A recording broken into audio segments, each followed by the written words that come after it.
3 minutes after 10 is the time, and you're listening to James O'Brien on LBC. A very good morning indeed to you.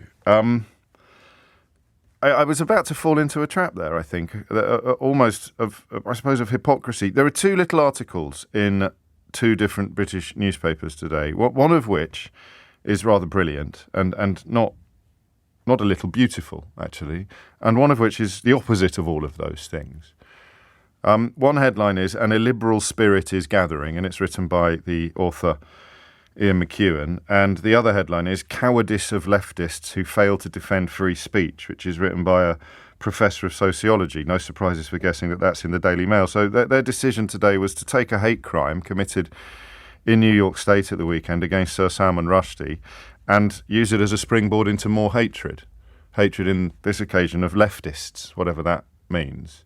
Ian McEwan, meanwhile, a friend of Salman Rushdie's, who was very much part of that post-1989 when the fatwa against Rushdie was made, the collective of authors and artists who moved to defend freedom of speech, freedom of thought, freedom of writing, because, as he writes this morning, we understood that freedom of expression was the foundation stone of all our freedoms. Every right and liberty we possess has had to be spoken and written into existence. I told you it was a bit beautiful. He talks in measured terms about what is truly under threat in this country, or what the true threat to our societies is. It's obviously not bloody leftists. It is these facts. China might soon have the technical means to perfect its totalitarian model. Putin's Russia is openly hostile to the open society and increasingly resembles a fascist state. In 2 years, we might even see the end of the republic in the USA, Hungary, Turkey, Pakistan, the Gulf states. The space for free thought has been shrinking around the world. He goes on, I really recommend that piece. It's only a short column. But the point is, of course, that because McEwan is an honest intellectual, he sees the threat in equal terms, regardless of the ethnicity, the religion, the nationality, or the geography of where the threat is coming from. This man writing in the Daily Mail does not. He sees it as an opportunity to attack leftists and to essentially call for do you know what? I couldn't even tell you what he's calling for more of. But it is not going to cite the comparable threats that are being raised everywhere from China to Hungary. And that's the problem, isn't it, with Sir Salman and the tragic events of the weekend, which thankfully appear to be in abeyance now, although the injuries have been described as life-changing. Is the idea of the attempted murder of Sir Salman Rushdie being used as an opportunity to attack leftists in the Daily Mail is almost the polar opposite of everything that he stands for. But it doesn't stop them, and they don't realise that they're doing it. The real threat here is pretty straightforward, okay? And it's why intelligent analysis of this situation and these issues will include reference to a Sikh play that was called off in Birmingham 10 years ago after massive and violent protests outside the cinema. It would reference Jerry Springer the Opera, which portrayed Jesus in very satirical terms and prompted huge cries of outrage from corners of this country. It would even reference that film that came out earlier this year, which was also apparently some form of blasphemy against Islam, and it even brings Monty Python into the equation, because when I was a lad, I attended a Catholic boarding school run by monks where Life of Brian was banned because it took the mickey out of our religion. It took the mickey out of Christianity, they believed. I think it's a fairly strong case for saying that it doesn't. It wasn't about the Messiah. It was about a very naughty boy, as everybody knows. But this idea, it's fascinated me for my entire life. Good morning, by the way. I'm sorry that we're starting with relatively heavy stuff on a Monday morning, but it struck me as I was thinking back over the interview that I did with Salman Rushdie either last year or the year before. It struck me that the temptation not to dive into this topic is probably what his attacker wanted, you know? And Ian McEwan's piece reminded me that we all have a responsibility. If you have the privilege of any form of platform, you have a responsibility to defend the freedoms that Salman Rushdie's attacker and the sponsors of that fatwa in Iran, they don't want us to enjoy these freedoms. So we will be exercising them today. We will be exercising our freedoms of speech. And here is the thing that many people still find very hard to swallow. Your religious beliefs deserve to be defended. You should be able to worship freely in any functioning democracy in the world. There have been attempts to outlaw religion, I think probably everywhere from communist Russia right through to, actually, that's communist Russia? I think so, in communist Russia, but certainly in Cambodia and other places. There have been attempts to outlaw religion, all religion. There have been attempts to outlaw some religions. Jews in particular will have been victims of pogroms over the years and massacres and chased out of entire countries. And that's wrong. However, your beliefs, your freedom of expression does not extend to silencing anybody else's. So however devout you may be, however passionate you may be in your devotion to your faith, you don't get to tell other people that they can't find that ridiculous or funny or silly. And therefore, their freedom of expression allows them to satirize, to take the mickey, if you like, or even to portray some religious figures in unflattering terms. And I think the conversation today is at 9 minutes after 10. It's about why some people find that so hard to understand. We're probably going to talk mostly about Muslims today. And I'm going to hear a lot about how you don't understand that Muhammad is more important to us than our mother and our father, and any attack upon him or any criticism of him is unconscionable. That demonstrates two things, really, in the context of the Satanic Verses. It proves to me you haven't read it. I think what they really objected to in Iran in the late 80s was actually the portrayal of a different character in the Satanic Verses, which was quite clearly based on Ayatollah Khomeini. Ayatollah Khomeini. I think that's really where the fatwa came from. As with all bullies, the idea of having a mirror held up to him and him looking in that mirror and seeing a hate-filled preacher was unbearable, and the fatwa followed. So that's what it is.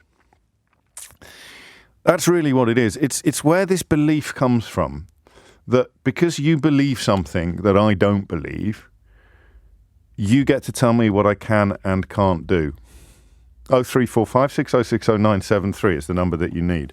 We're probably going to talk about Jerry Sadowitz later in the programme as well, the comedian whose show in Edinburgh has been cancelled. I toyed with the idea of trying to knit the two together, but I thought that wouldn't be fair on Salman Rushdie, actually. I think he deserves more than that from us today, and certainly any idea at all that we're not going to talk about it because we're fearful of reactions is one that you have to, when you have the privilege of a platform, I think you have a public duty to defend, as Ian McEwan has done so brilliantly today. So how would you explain how could you help somebody understand that their religious beliefs are not exempt from, let's just go with mockery, all right?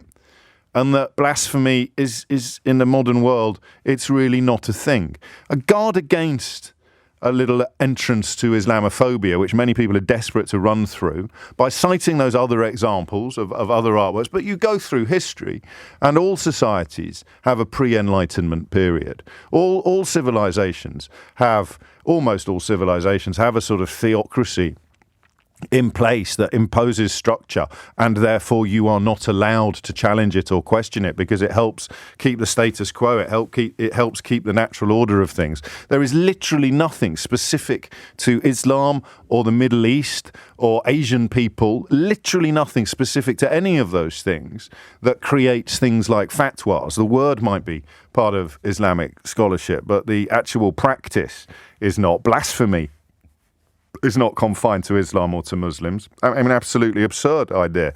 Every society that... look at the evangelical Christians in America who are trying to outlaw abortion at the moment, successfully, it turns out. Every society uses religion or faces a threat from people using religion to essentially impose power on others. It is a charter. Religion in the wrong hands is a charter for bullies, and it has been for thousands of years. You will do what I say is what they really like, but they can't quite get away with that because you will turn around and say, why? You're no better than I am. It's why kings have had to claim divine right. It's why, I mean, even in this country, you go back beyond Henry VIII, you stay on the throne by claiming that God wants you on the throne. You will do what I say, they say to you. And you say, why? No, I won't. And they say, because God says that you have to. And that gives them the right to do everything from drown witches to hanging blasphemers. And it is clearly ridiculous. But I don't know, and on this one I could be wrong, I don't know that we need to be obnoxious. Perhaps we do, and cometh the hour, cometh the man. If obnoxiousness is required, I will step up to the plate like a little soldier. But I do want to entertain the possibility that in the course of this hour, some people listening to this, probably Muslim, but not necessarily, will actually arrive at the conclusion that, yeah, do you know what? I can pray, but also I can understand why other people can think that my praying is a waste of time and silly, and they are entitled to take a satirical slant at my religion or figures in it, prophets, messiahs, whoever it may be, gods even. You can do it. I don't know if you're watching Neil Gaiman's thing on the telly at the moment. Absolutely incredible. The Sandman, which just beautifully rides through everything from Morpheus to Cain and Abel. I mean, it is just incredible. And the idea that we could inhabit a universe where that wouldn't be allowed is, to me, terrifying. But when I say I don't want to be obnoxious, I always think of a thing. If you're quite new to the programme, it's changed a bit over the years. It's got better, but we did sort of occasionally stumble into moments of almost magical clarity.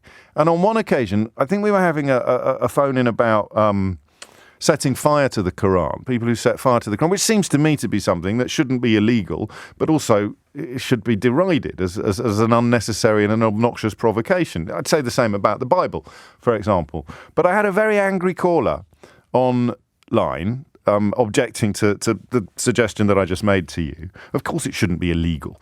And he was livid, and he was shouting at me a lot, and he asked me if I'd read the Quran, and I said, yes, I have actually. I read it online. I read it on a laptop computer, and I said, and then I deleted it. And I said, what's the difference between doing that and setting fire to it? And it's a little bit of, oh gosh, aren't I clever, go me. But also a little bit of finding one of those ways in which to highlight how ridiculous some of the more extreme beliefs built on the back of religions can be. What's the difference? Here's something that exists in the online world, or here's something that exists on my computer, and then I press a button and suddenly it doesn't exist. Here's something that exists on my bookshelf, and then I press a button and suddenly it doesn't exist. Do you see what I mean? Imbuing inanimate objects with far too much power is, over the years, one of the many ways in which bullies have used religion to suppress populations and to suppress freedoms. And we probably will spend a moment or two more wondering how the hell anybody at the Daily Mail could have thought today was a day off the back of the murderous, hate-filled attack on Salman Rushdie to launch hate-filled attacks upon people who disagree with them politically. How stupid would you have to be to think, oh, someone's tried to murder Salman Rushdie because they disagree with him. Why don't we use that as an opportunity to launch a full-page attack by someone called Frank Furedi upon people that we disagree with? That's a great idea. Go us.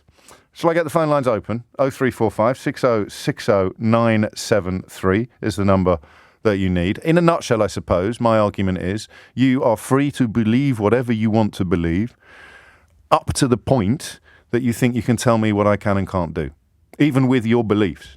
I can't change your beliefs, but I can say what I want about them.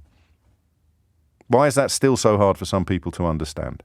And do you share my optimism that all faiths go through these periods of darkness? We even called it the Dark Ages in the Christian world, and then you have an enlightenment, and then you come out of the other side, and everything is a little bit more tolerant and happy. 10:17 is the time. You're listening to James O'Brien on LBC. It is 10:18. You are listening to James O'Brien on LBC, where the question of why some people insist in believing that their religious beliefs deserve special protection and how such people can be helped towards the light is the one that concerns us today. Inevitably, I think, in the aftermath of the murderous but thankfully unsuccessful attempt upon the life of Salman Rushdie this weekend. And I will play you, I hopefully play you some pertinent or a pertinent clip from that interview, because you make a list of the things that you can't quite believe have happened to you in your career. That would very much be near the top of mine. Janet's in Walthamstow to kick things off. Janet, what would you like to say? Good morning. I wanted to say that I'm born half a Muslim, half a C of E, and I'm married to a Jew.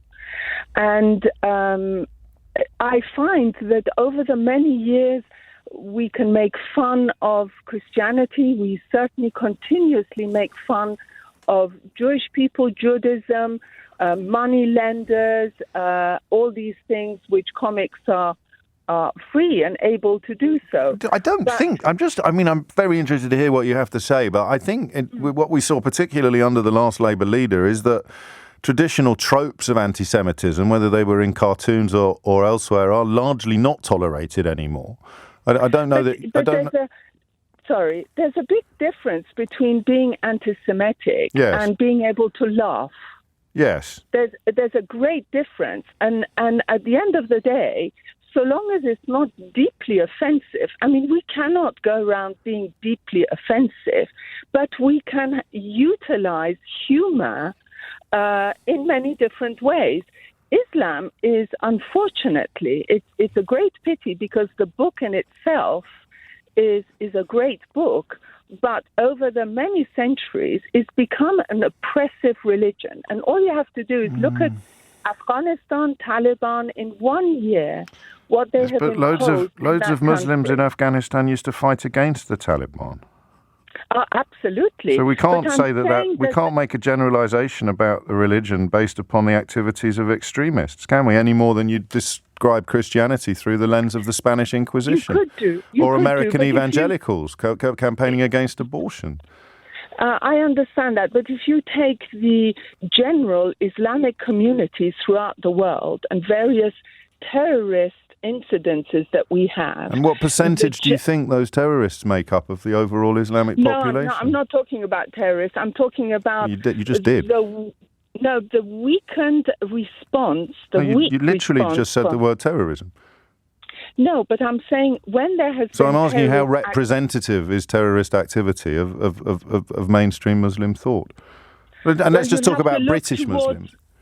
No, but you have to look towards the response of Islamic communities publicly and continuously towards these heinous acts, because they are in the minority. Yes. So how responsible would I be for the crimes of other radio presenters? How often would I have to condemn them? No, if it's a crime, it would be good for you to speak out against But how often do I have to do it, according to you? And do I have to do it more than you do? I don't know what you do for a living. Just because I happen to be in the same job. I mean, do we need to hear from every GP in the country that what Harold Shipman did was wrong? Because I haven't heard from any of them yet, and it was years ago. I think it's a wholly different issue. This is why we are talking about it. I want to hear more from the medical community.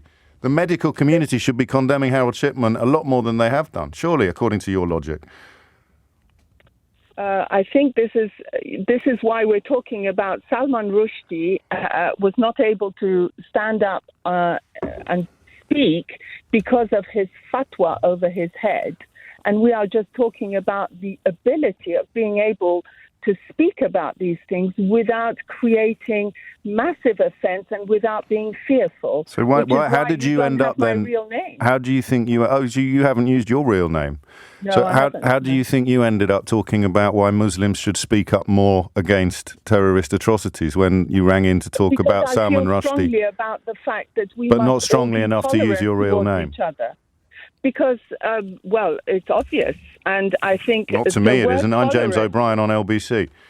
Okay. Well, then we agree to disagree, but I think... So you're self-censoring?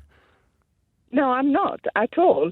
I think the fact is that there's lots of people like me out there who would wish to speak out and won't. So all Muslims should speak out more against terrorism, but you're not prepared to use your real name when you say so? No. It's not exactly leading by example, is it, when it comes to freedom of speech or indeed courage? Maybe from your point of view, but actually I do lead by example, which is why that I have no issues having married a Jew. I don't think that's wonderful. Well done. It's 24 minutes after 10. Hassan is in Boreham Wood. Hassan, what would you like to say? Hi, James. What I want to do is tell you a little recount a story of the Prophet. I'm going to just pause you briefly, and I'm just going to say that it's still a belief. So a belief leads you to where you are, and you're going to tell me something all nice and cuddly and touchy. No, I'm not. Oh, you're not. All right. What I'm going to do is I'm going to say that there's a story of how the Prophet led his life and how Muslims today are not following his example. Yes, okay. And there's a story when the Prophet would every day leave his house and his neighbour, an old lady, would throw rubbish at him. because she didn't believe him to be the prophet. Every day this would happen, and then the one day that he didn't, he inquired on her health. And what I hear from that is the example we're set is it's if someone's abusive to the prophet, they're abusive to the prophet. It's not changing anything. It doesn't, the example that's been set isn't something that we've got to, if my belief system, if you want to make fun of my belief system, if you want to be abusive to my belief system, if you want to attack my belief system, you can say whatever you want. So what's the difference between you and other people of the same faith? Let's focus on your faith, Hassan. I feel that over the years people have I don't really know. Why people can't listen to this example. I'm just shocked. To be honest. You and me both. I had this discussion with various, the Charlie Hebdo attack, right? Yeah. And then you had people saying, well, it wasn't trying to be funny; it was actually trying to be offensive. It was trying to be. And I'm like, well, it doesn't matter. I don't care if it's trying to be offensive. It's not behaviour that I don't like it or approve of it particularly, but I certainly wouldn't want to outlaw it. That seems to me to be 100%. 100%. Like if you want it, let's say for example, we're at school, right? We used to make fun of each other's mums. Right, we used to do that. We used to make, say each other's mums. Did you say? Yeah. Yes, I'm not unfamiliar with that strand of banter. Right, and that used to happen. But now I'm not going to, and that's officially, you're trying to be offensive. You're trying to, insult someone. Right now, school kids are being silly, but that's not something that you want to outlaw, and you want to say, okay, you know what, you're not allowed to do that. If someone wants to be abusive to me, that's on them, right? It's not, it speaks to their character. And how do you help someone else arrive? How do you help someone else arrive at that position, or to refer back to the last lady, to arrive at the position that expecting you to condemn every instance of Islamist terrorism is, well, I mean, not just very stupid, but also quite dangerous. I mean, the way I see it is, ultimately, I'm responsible for me. I can't speak to anyone else's actions, right? I can't speak to my own kids' actions.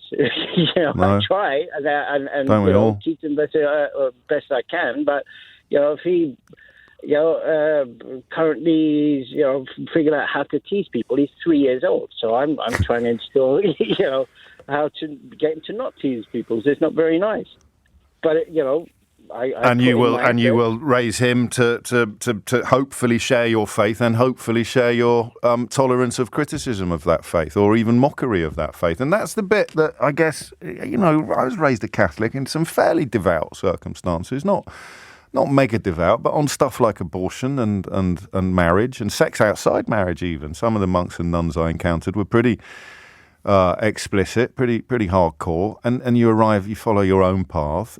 To turn around and think that my beliefs would give me the right to tell you anything that you can and can't do, including expecting everybody who's a doctor to condemn Harold Shipman or expecting everyone who's a Muslim to condemn terrorists, that's another bit of the conversation I don't understand. I'm going to follow Hassan's lead and say, I don't understand. Why would anybody? Is it because you want to endorse the idea that all Muslims are dodgy? Why would you need all Muslims to come out and condemn terror attacks? It seems to me to be absurd. The ones you should be concerned about are the ones that are actually praising them. 0345 6060 973. Ahmed is in Birmingham. Ahmed, what would you like to say? Hiya, James. So I was born and raised in Saudi Arabia for about 8 years, and I went to British private schools as well throughout that time in Sudan and Kenya and the UK. And I was even there during the Teddy Bear Muhammad incident in Sudan, where we were told to get out of the school quickly because there's a bunch of rioters outside the school because the teacher had named Teddy Bear Muhammad. So what I found, living in these different countries and attending Friday prayers and stuff, is that the language used and rhetoric used within mosques in the UK is completely different than what you'd find in Middle Eastern countries. Right. So what you see a lot of the time is that translations don't translate very well from Arabic to English or Arabic to Urdu. So what these imams would do is just change the language slightly or say that things that aren't true to kind of get all the crowd heated up for some political gain, either within the UK or to inflame tensions within Pakistan or things like that. Iran in this case, I think, with Rushdie. And Iran in this case, exactly. So most Muslims actually don't care, like, about these things, really.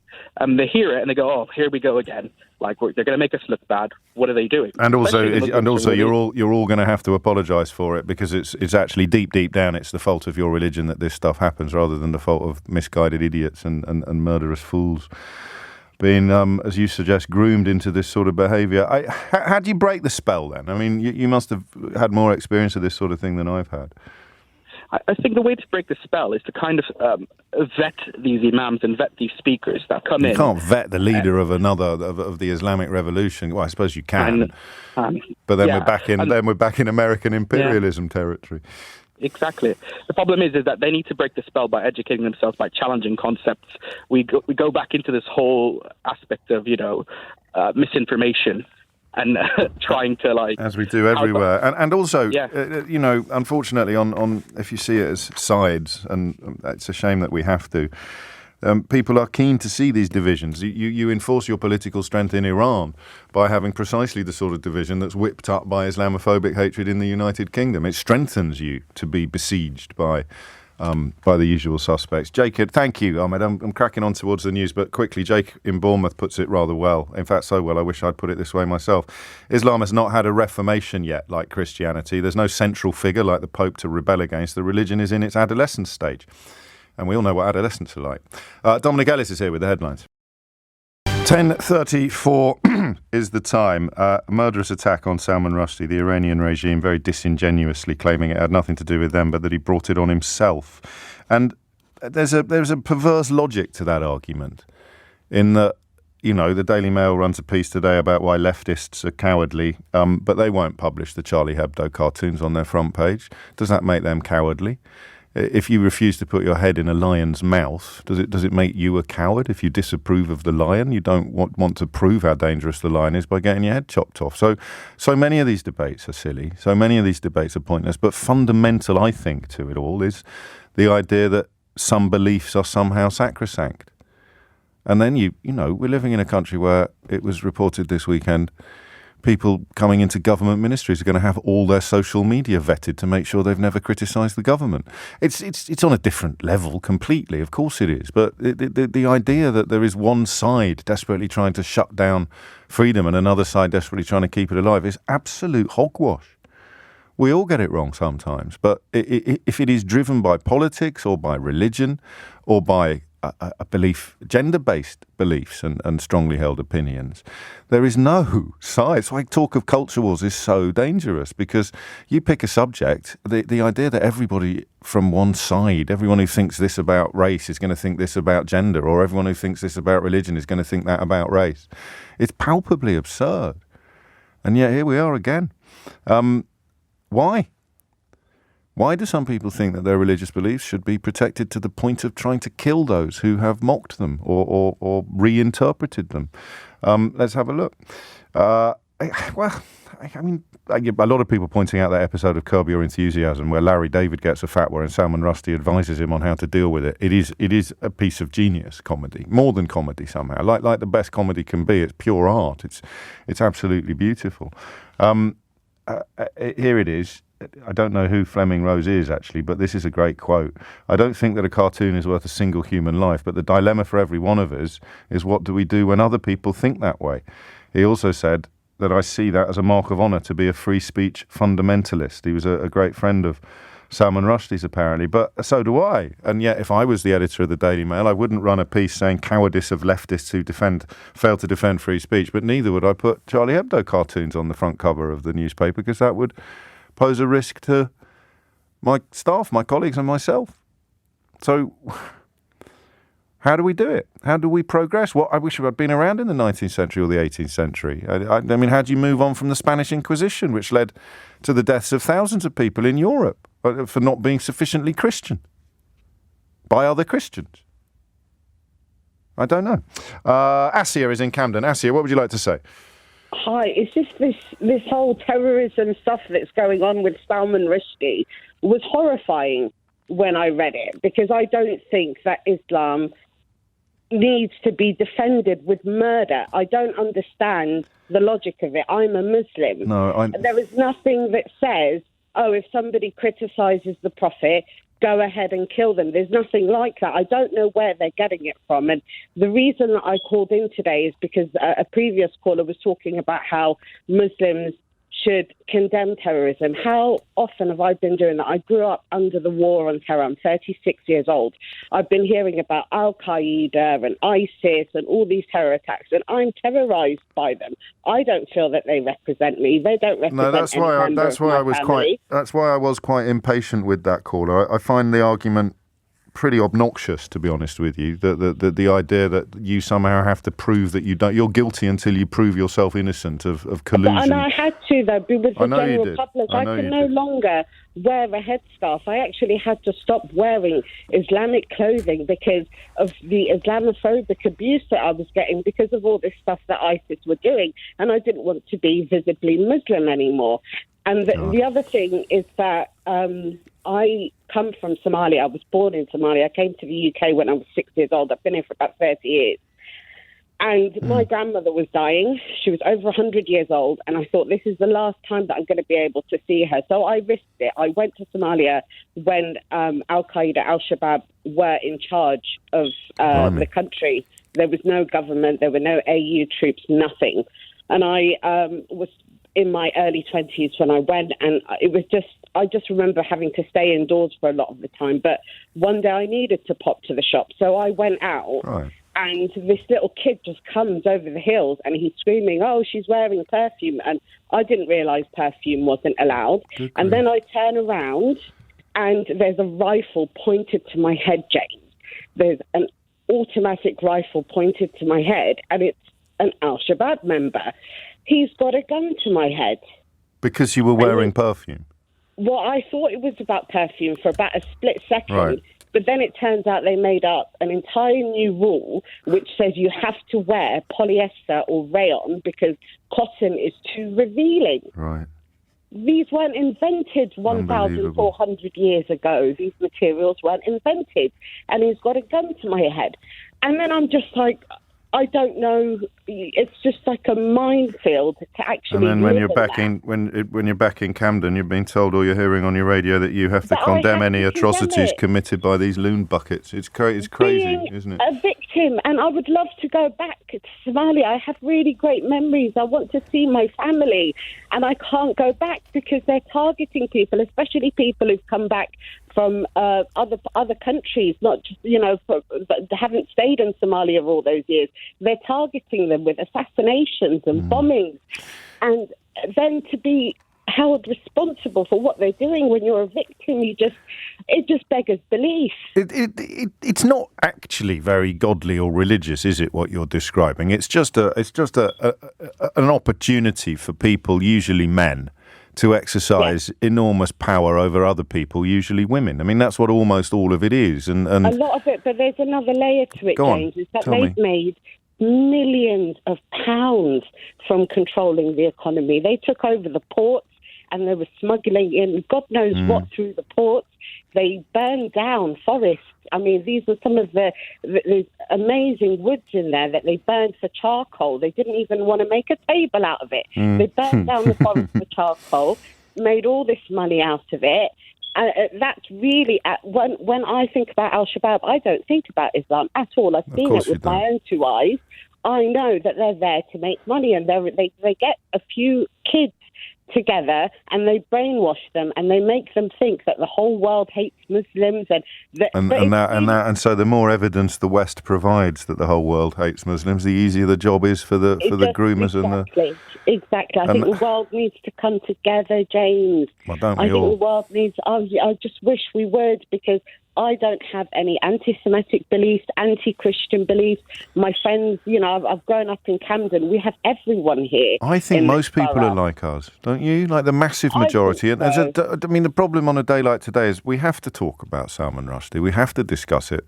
It is an existential threat to an awful lot that we hold dear. But I honestly believe the massive majority of people are where you are, and there are then just gradations of people who aren't. Some people like the division. Some people have despite their best intentions, being groomed into a position where they feel threatened and where they feel frightened. Some people profit from making others feel threatened and feel frightened. Cowardice of leftists who fail to defend free speech. He'd have been paid for that bilge. I mean, everywhere you turn, there are a small number of people trying to sort of stir it up and kick it off. But I hope you're right, and I think you're right, and in my life you are right. The massive majority of people would, no more than someone with an apostrophe in his name, would have to apologise for the actions of the IRA than somebody with someone born into the Muslim faith has to apologise for the actions of the head case that tried to kill Salman Rushdie on Saturday. And that it was just awful. What he did was so shocking when I heard about it. I'm not a fan of Salman Rushdie's writing. You should read Midnight's Children. You should read Midnight. I mean, I might read Midnight's Children. You really should. I bought the Satanic Verses to see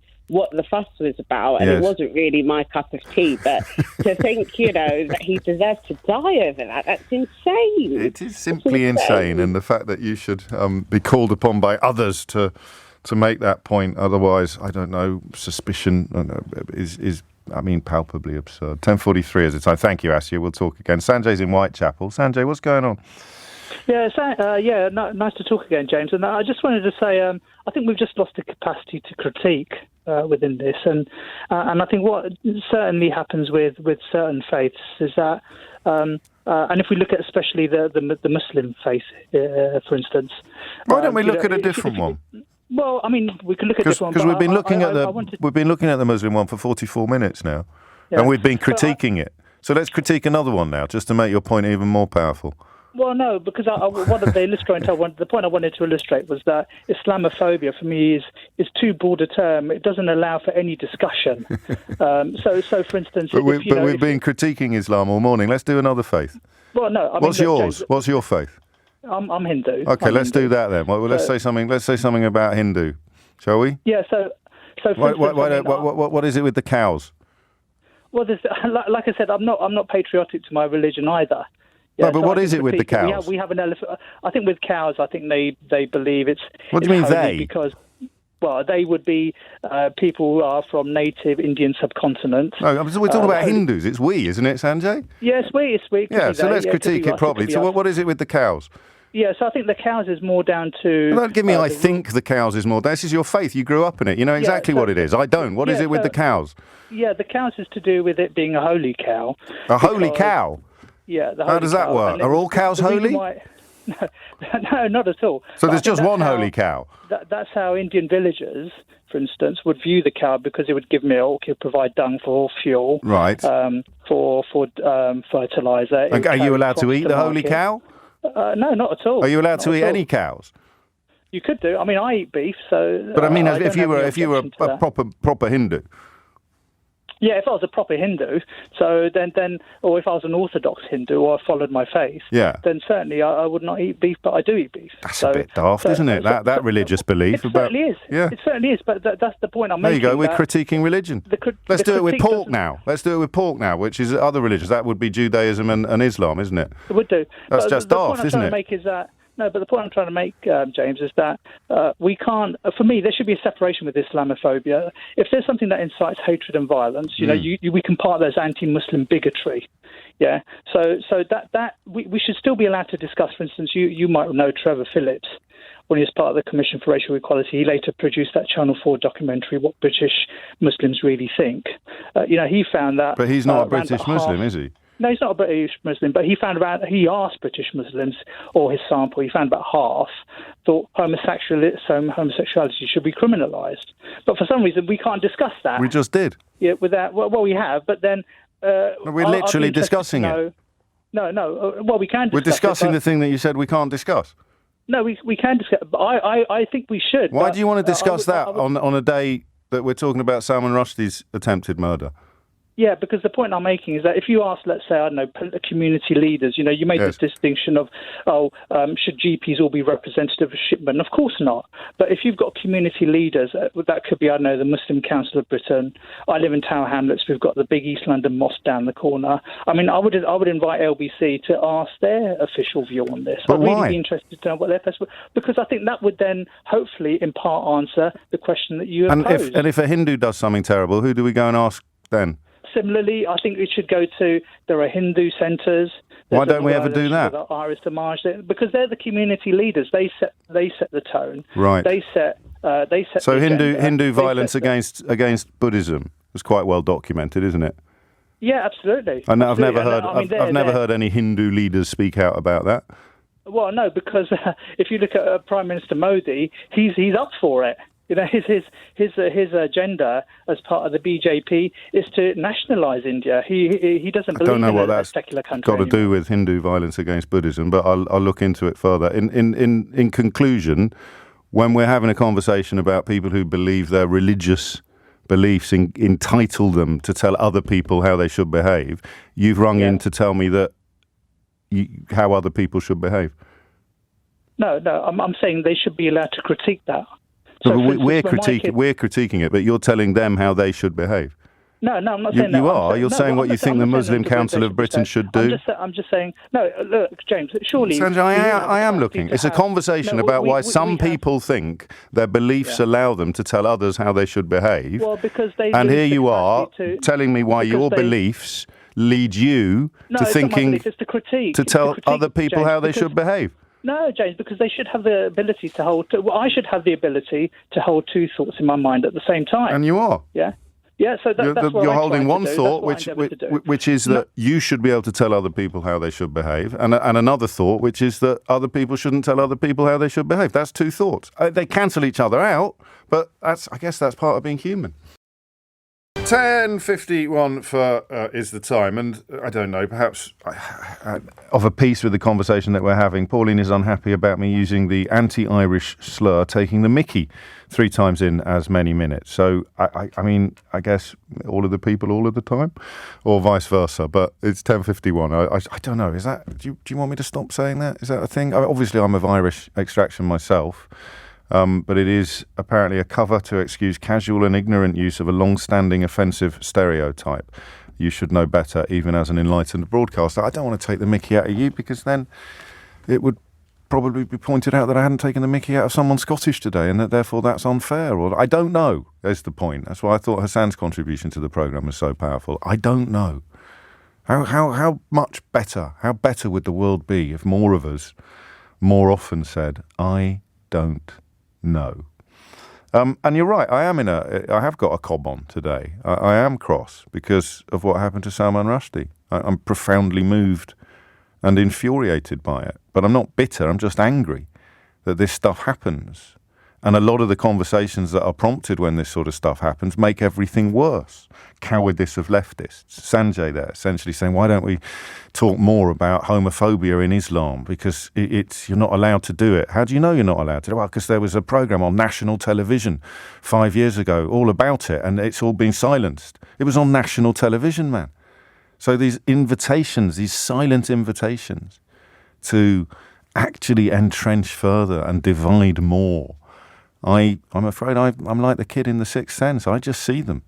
I see them. I've grown up with them my entire life. I see through them in a heartbeat. Oh, more Muslims should condemn terror attacks. It's only Islam that calls for the death of people. That's just not true.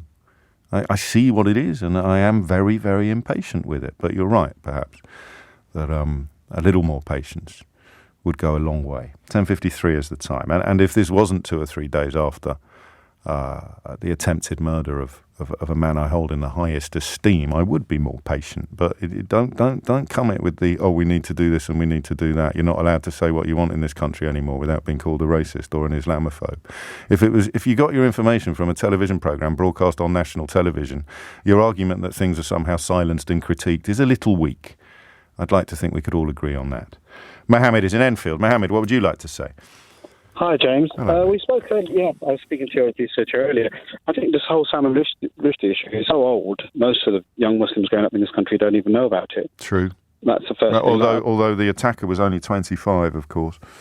So somebody's obviously programmed him, or, I would say, obviously, it hasn't been concluded or established beyond all doubt that it was an attack born of the fatwa, but it seems to me to be pretty much beyond doubt. It would be an astonishing coincidence if it wasn't a direct link for for that. So on the fatwa issue, what because I was trying to explain to my own children, yes, as you know, the whole weekend you're in the car and that's all it's been on a lot of it's been on the news. What's that about? Yeah, the fatwa is more political. I mean, if we go back, 30 odd years, the Iranian regime, it's a Shia regime, which is about 15% of the whole global Muslim population, and I don't think most of the Muslim world agree with.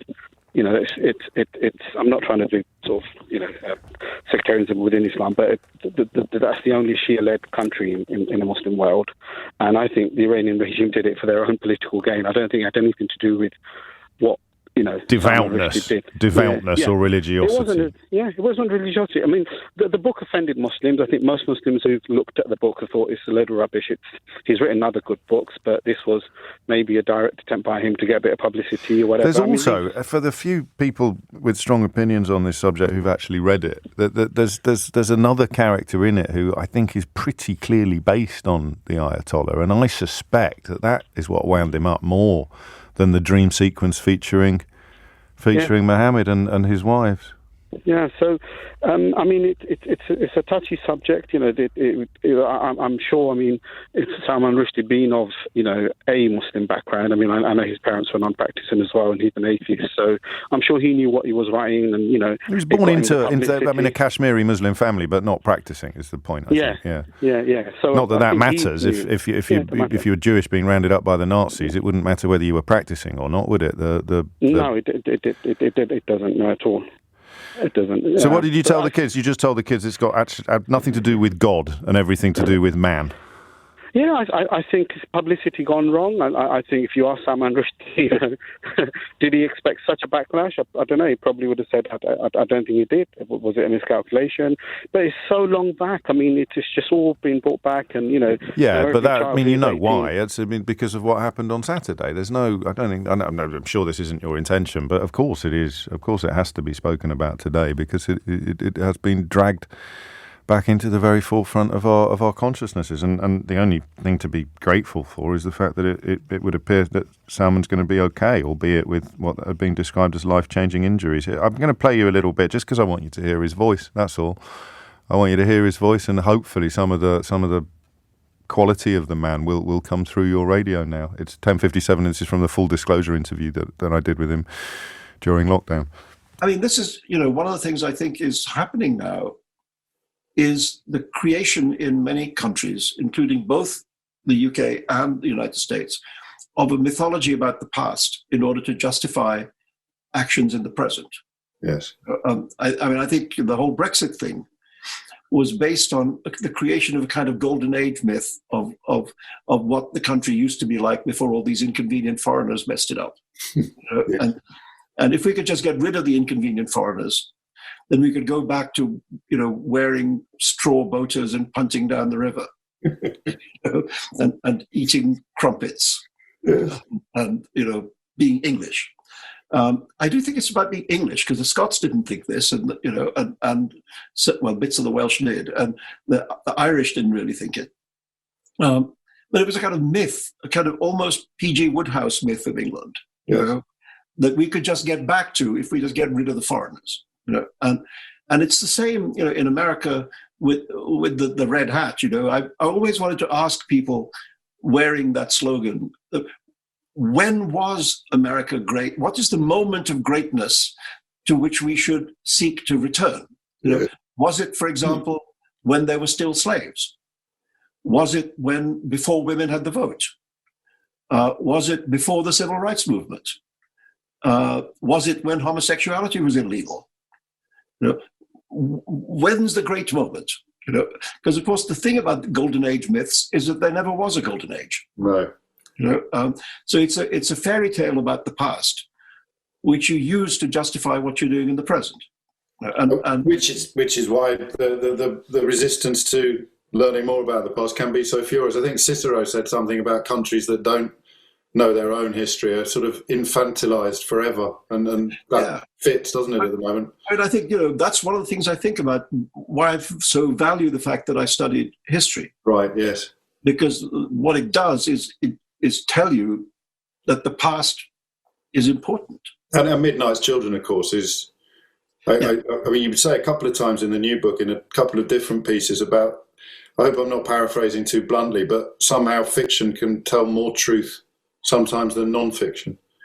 Yeah, I mean, I think one of the strange things about this moment, when there's been such an assault on truth, I mean, I think it's very important that we do something about that, and that we have to try and rebuild amongst ourselves as societies a belief in reality, and strangely, what literature at its best, not all literature, but what literature at its best can do is to create a kind of vision of the real which the reader accepts. And you read the book and you think, yeah, that's how it is. What a man. Do read some of his books. Maybe start with Midnight's Children if you haven't read anything before. It seems to me to be the most fitting response to the attempts to silence him that unfolded over the weekend. And I'll leave you with this thought as well. Special protection for any religious beliefs is absurd. And yet no right-wing newspaper is going to put the Charlie Hebdo cartoons on the cover. So somewhere between those two positions, we have to have a meeting of minds. You cannot have special protection against offensive expression based upon your religious beliefs, but as long as murderous terrorists exist who are prepared to do what they tried to do to Salman Rushdie at the weekend, then it's a really difficult problem. And anyone pretending it's simple or even simplistic is part of the problem. It is 4 minutes after 11. I bet you noticed, didn't you? I've told you that I do this. It doesn't happen very often, which is probably more a failing than a strength. But occasionally, even after all these years, and now I am 50 years old, although I think I was 49 when I had that conversation with Salman Rushdie, I still got this little schoolboy inside me that wants him to know that I'm well-read or quotes clever, end quotes. It's a little bit pathetic. But I think that's part of the reason why I brought that Cicero quote to the table. I mean, partly because I love that toing and froing, that oh yeah, it's just like that time so-and-so said that. But also because I remember the first 5 minutes of that interview and a sort of abject terror that he'd think I was a bit dozy or that I couldn't keep up with him. I don't know whether it started here, but this is so embarrassing. I probably will regret telling you this the minute it's come out of my mouth, but I've probably told you this before. I had Christopher Hitchens booked to appear on the programme. And now we're going, well, I mean, I don't know how long he's been dead, but we're going back a long time, right? And you know how sometimes the show goes off on really weird tangents. So you could tune in for a 20-minute window and you could hear that clip of me and Salman Rushdie talking about Cicero, but equally you could hear something completely ridiculous popping up on the programme as well. I could be doing some Keith-based banter or something truly absurd or just ranting about something in the newspapers. And for reasons that I don't fully recall, we were talking, or I was talking, very casually and very briefly about a Mystery Hour type question addressing the issue of why human beings are not repelled by the aroma of their own flatulence, right? And I think that Christopher Hitchens was in the taxi on his way to my studio when that came on. And the publisher rang in to cancel the interview. Now, it may be that he had a hangover or that he didn't fancy it or whatever it may be.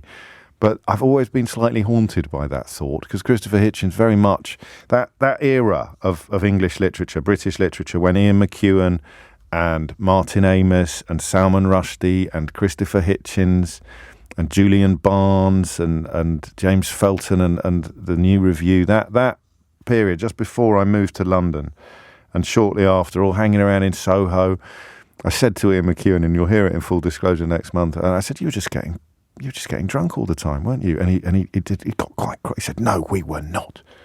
He said, we were also getting stoned. And I thought that, imagine being part of that gang. And that's why I've always had this little reservoir of embarrassment at the thought of Christopher Hitchens. And I'd read his book and I couldn't wait to talk to him about it. It was one of his books about religion, oddly enough. And he's sitting in the taxi and he hears some idiot on the radio talking about why human beings enjoy the aroma of their own flatulence. And he says to his publisher, is this the bloke we're going to... Well, you can call that one off immediately. It probably didn't happen, and I'll never know unless the publisher's listening or the PR. But I just thought I'd share that with you for no reason in particular except my own embarrassment, really. 8 minutes after 11 is the time. Okay, we're staying in the arena of freedom of speech next. Because Jerry Sadowitz, who is a truly scabrous comedian, I've seen him once, he has had his show cancelled. A comedian whose show at the Edinburgh Fringe was cancelled on Saturday has been warned by organisers that it may have constituted a hate crime.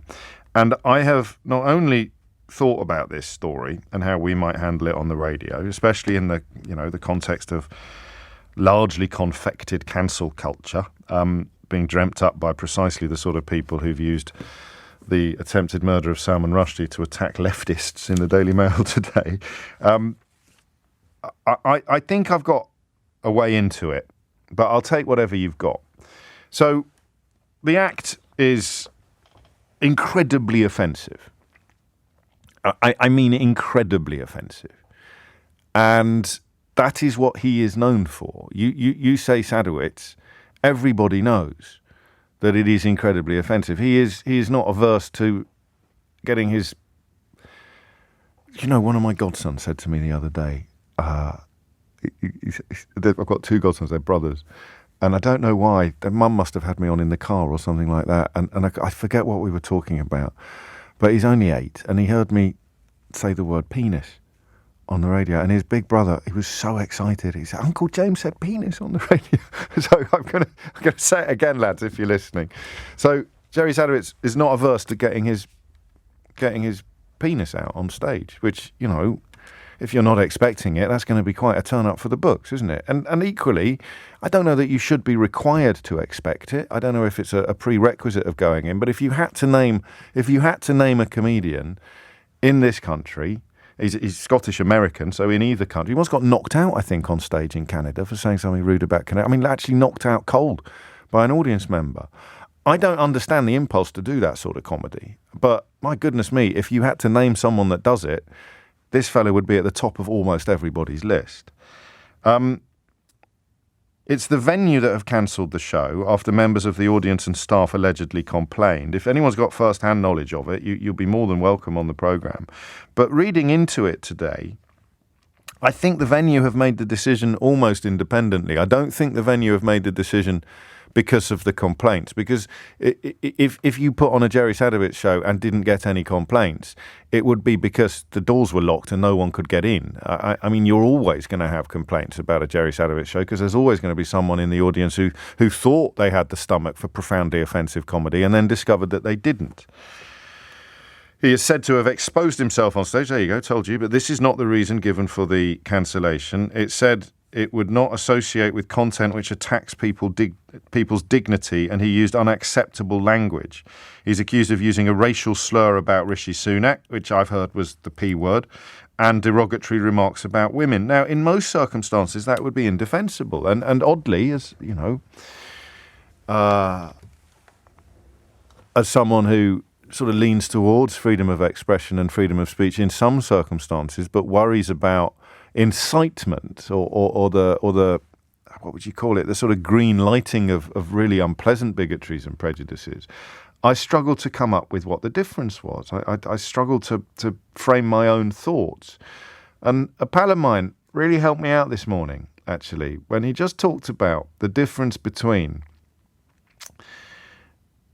saying something offensive to offend your audience, right, and saying something really offensive to endorse your audience's prejudices. That, I think, is at the heart of this story. Is that making sense? It's not too complicated, because what you don't do with Jerry Sadowitz, unless you are a bigot, whether you realise it or not, you don't now start talking about Bernard Manning or Jim Davidson. And this is the bit I don't understand. This is the bit we're going to talk about. Because you could have two comedians saying exactly the same words to different audiences, and they actually have different meanings. And that phrase there, which we're going to talk about, is at the very heart of all of it, I think. The idea that you are saying offensive things on stage in order to outrage your audience versus you are saying offensive things on stage in order to delight your bigoted audience. So let's just focus on the P word, if indeed that is what he did with reference to Rishi Sunak, using the P word, that the people in that audience are disgusted and outraged and shocked by it. But if they were themselves racists and they were watching a racist comedian who used exactly the same word, they'd be cheering it to the rafters. So how can you penalise one comedian and not penalise the other? How can you say that that racist comedian is not allowed to use the P word, but that profoundly anti-racist comedian who is saying the most outrageous things he can think of, because that is his living, that is his career? Do you see? So I don't know, and I've got a lot of mates in comedy, as you know, or as you may know, and they will all be pretty much united in condemning this decision by the venue, and some of them will be a little bit cross with me for not being absolutely clear about why it should be condemned. But looking at it from the audience rather than the stage, how do you do that? How can you essentially... So, for example, Jimmy Carr's comments about gypsies, that was not done in the full knowledge that the audience would be absolutely horrified and shocked. I think that was done slightly to pander to prejudices in the audience. But if Jerry Sadowitz had done it, it would have actually meant something different, even if the words were the same. God, you can tell it's Monday, can't you? Because we're not exactly doing the light-hearted topics today, even though we are talking about a comedian. So, Julie reminds us, Alf Garnett was written as satire. He became a hero to bigots. You see what I mean? The words mean different things to different people, even though they are exactly the same words. So, yes, I thank you to everyone who's reminded me of what he said about Canadians in order to get punched in the face by a member of the audience and knocked out. It's not a phrase that I can repeat on the radio, although it speaks of perhaps an undue degree of affection for mooses. It would be a variation on a joke about Welsh people and sheep, I suppose. But we need go no further. So what question am I asking you? I suppose I'm asking you. All the comics will be sleeping off last night in Edinburgh at the moment, so I doubt you're going to ring me. I suppose I'm asking, how do you do this then? So the venue in Edinburgh has taken the decision to call off the show. There's only one show left. Obviously, you're going to see a lot of headlines about cancel culture. There's a suggestion he might have committed a hate crime, which I'd have thought was probably quite a real possibility. It was indeed exactly the same hate crime law that people like Rowan Atkinson were worried about when it was brought in. He said it would have a chilling impact on freedom of expression. But if a racist comedian stood up and used the P word, why should the reaction be different when a comedian who's not racist stands up and does the same? 0345 6060 973 is the question. Well, that's the number that you need. And listen, you can tell by my voice. I'm not quoting Cicero now. You're not quoting Cicero now, are you, son? You can tell by my voice. I'm in a right old tizzy on this one. I'm in a right old dither. Persuade me that Jerry Sadowitz, this is a text, can say offensive things in a different way from Chubby Brown. Is it just the audience that's different? Is it okay to be insulting if you have a progressive audience? And I 52% don't think it is, actually. But I'm very conscious that everybody in the world of comedy that I respect and admire is of the different view. And I'm not cocky enough to think I'm right when pretty much everybody I respect and admire thinks I'm wrong. Should we open up the phone lines and see how we get on with this? So what Jerry Sadowitz has done in Edinburgh is racially abhorrent and potentially considered unlawful as a hate crime, according to the people that put on the show. Racially abhorrent. Nobody thinks he's a racist. But what he did on stage was racially abhorrent. How can you be confident that he should be treated differently from someone who is racially abhorrent on a stage, but is a racist? So the distinction I've got that works very well is the difference between saying something outrageous in order to cause offence, because offence is funny sometimes. It's like that wince, isn't it? It's that intake of breath. It's that, oh my God, I can't believe he went there, as opposed to someone saying exactly the same words to a different audience, but doing it in the hope of the sort of reaction that maybe I'm being unfair to Jimmy Carr, but which I think Jimmy Carr got when he did his gypsy joke on his Netflix special. And if I'm not being silly or one of those sort of old right-wing idiots going, oh, I don't know whether I'm allowed to say that anymore. But if the word gypsy troubles you or upsets you, then I apologise. I won't use it again. But there it is. context is very important. If, for example, a radio presenter were to say on his show that he works harder than a builder or a coal miner, could you imagine how that would sit in isolation on social media without the full context of the tongue-in-cheek nature of the conversation and an hour-long discussion about scientific research? I mean, thank God nothing like that could ever happen here. But the scientific research that was looking at the phenomenon of mental exhaustion. So context is actually everything, but also nothing. I think this is absolutely fascinating, and if I am deserving of my pay today, I've at least persuaded you that it is mildly interesting. Let's find out. 0345 6060 973. And that's entirely my analysis, with a little bit of help from a very good friend of mine. So do feel free to pull that to pieces as well. This idea that the words might be exactly the same, but the context is so different that the reaction should also be different. Whew, it's 11:19. 21 minutes after 11. I sometimes stare at texts thinking, what's that about? What? This is from Jonathan in Deal. He says, James, what's the plural of moose? And then asterisk shakes head, asterisk. Did I say mooses on the radio? Did I say mooses? It's like saying sheeps. It's moose, right? The plural of moose is moose. There's 100 moose. Meese? Mice? Me say many. All right, sorry. You see what I mean about staring at text and thinking, whoa, what is happening now? Comedy. I'll read you this quickly. As a disabled person, I can tell you that an ableist joke hits me in the same hurtful way if a progressive disabled people are people person says it, or a full-on disabled people or weak person says it. It upholds ableist ideas in the same way. It allows ableist thought the same way. It discriminated against me the same way. Riddle me that. I don't need to riddle you that, because I am closer to that position than I am to the idea which almost all of my comedian friends have shared today, that shutting down Jerry Sadowitz is absolutely outrageous. Partly because everybody knows how awful he is. To which I might respond by saying, except the people who don't. And by awful, I mean deliberately and often hilariously offensive. Murray's in Beckenham. Murray, what do you think? Hi there, yeah. I saw Jerry Sadowitz half a dozen times in the late 80s and early 90s. Right. And it's quite a big fan then for live comedy. That's quite a lot to see of one act, isn't it? Oh, definitely, yeah. And I loved him for his close-up magic as much as his comedy. And he was, an absolute, not a hero as such, but certainly someone I really enjoyed every time I went and saw. But almost exactly a year ago, I went and saw him at the Leicester Square Comedy Theatre doing his new set. Right. And I was appalled. Really?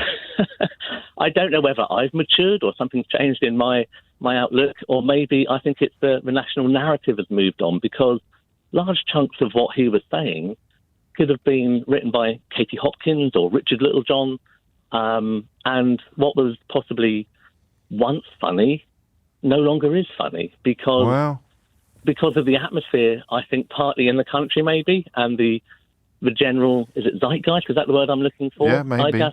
I just found it crass and offensive, and I'm sure there were words before that I would have laughed at, and I would have said, yeah, it's crass and offensive, and my eyes would be beaming. But so you've changed. It left me. You've changed, but he hasn't. Perhaps. Possibly, but I thought there were more sort of overtly political bits in it, which left me feeling uncomfortable. There was a lot of sort of COVID denial stuff, whatever. Right. And yeah, it was just, it just seemed out of time and unfunny, unfortunately. Yeah, but that's not a reason to shut it down, though, is it? It's just a reason for you not to go again, or not, or more. No, I agree, but there were some people there who were whooping it up. But at the same time, if one of those people who loved every minute of it went and told some of those jokes to their mates in the pub, you lose that delivery almost. You get to the point where it's basically, what's an outrageously funny joke is basically just a racist joke, and yeah, it left me deeply uncomfortable. I'm afraid it was. Maybe no reason to close him down at all. Well, I think being made to feel deeply uncomfortable is good and healthy. Yeah, sometimes. Absolutely. But when it's because of phrases and words that are used, like the P word and the N word and whatever, it's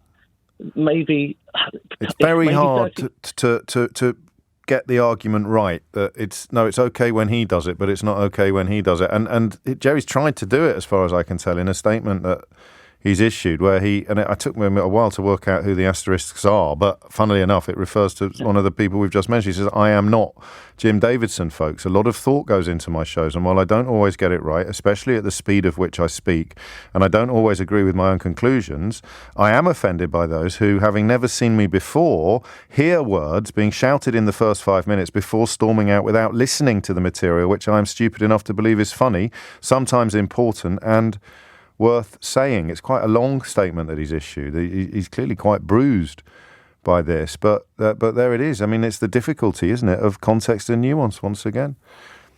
Absolutely, yeah. Perhaps if I went and saw him again, I might change my opinion. But it may have been your mood. You might have had a dodgy oyster or something, Murray. Who knows? Never had one in my life. But no, well, fair enough. But it's fascinating that you say that. 6 times loving it, and then 7th time, whoa, just not landing. And I mean, why? Who knows? Louisa is in Birmingham. Louisa, what would you like to say?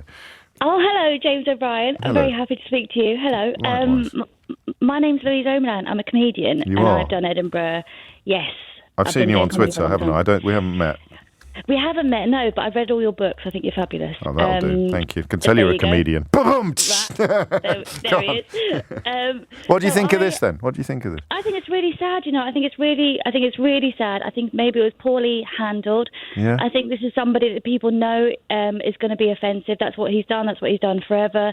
I think most comedians, James, like most of us, are thoughtful, are caring, care about what they say, think about what they say. That's our job to do that. If we're saying jokes on stage, don't think that they haven't been thought about. I get that, but that line there, if I can pick you up on it, the one about everyone knows he's offensive. You should have known what you were expecting. We don't extend that, do we, to Jim Davidson's and Chubby Brown's? Well, here's the difference, yeah, right? Go on. It's what you said about being offensive for the sake of being offensive, or saying something to have a... Is it hurtful, or is it to try and to challenge you, to make you think, right, to maybe open your mind about how you feel about something? So here's the thing that I don't get, right?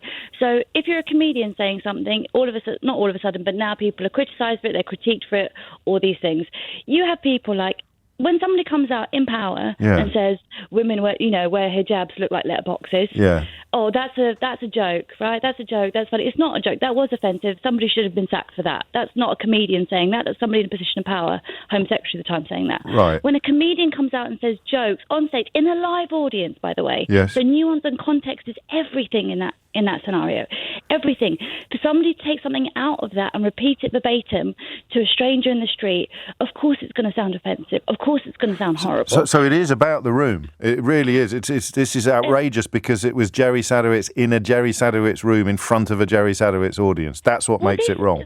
Well, this is kind of the thing, right? Because I'm a comedian. I've been going a long time. So I'm doing a tour show at the moment called 10. It's a 10-year best of celebration. Nice. Just snuck that in without any. I've listened to you for a long time. I've learned it from the best. So I've been doing a tour show. But for example, in my 10 years of best of material, I've had to change some material because I go, do you know what? That worked 10 years ago. Yes. That's not going to sit with my audiences now. Fair enough. Because my audiences, I like them to feel included. I want them to have an amazing time. I want them to leave feeling that they can conquer the world. So I've changed certain language. I've changed certain words. In the same way that Beyonce took out a word from her song and Lizzo changed one from her song. Yeah. Because things now, you play to your audience. And it's not cancel culture or censorship. It's evolution. Culture. It's social evolution. Growth. It's growth. Progress. It's progress, and it's going, I want my audiences to leave feeling on top of the world and empowered. But we're still essentially dancing around the idea that he can say this stuff because he is him, but someone else can't. Well, no, I don't think we are saying that. No? I think what we're saying... No, I don't think we are saying that. I think if that's what he does, then let the audiences talk and let the audiences decide. Let the audiences decide whether or not they want to... Well, let the venue decide, and the venue has decided. Yeah, but then at what point do you go, well, if we start with Jerry Sadowitz being offensive for being cancelled for being offensive, at what point do you then decide, well, you said something about the government. I find that offensive. I'm going to cancel you. Like at what point? Like not everybody has to have a big platform. We're not talking about having a Netflix special or being on BBC with public money. No, with 600 people in a room in Edinburgh. And yeah, exactly. Okay, I think you'll like this because we're going to continue the conversation. I don't think we're going to arrive at a consensus anytime anytime soon. But just for you've probably heard it before. But this line here from Patrick is brilliant.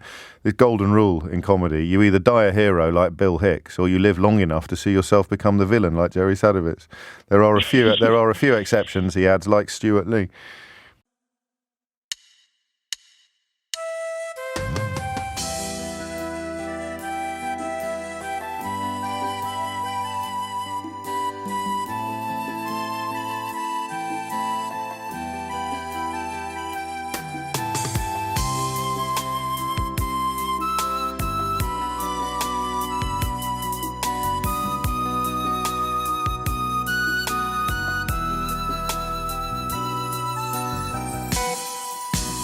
sương đêm mộng trắng mùa hoa tuyết nở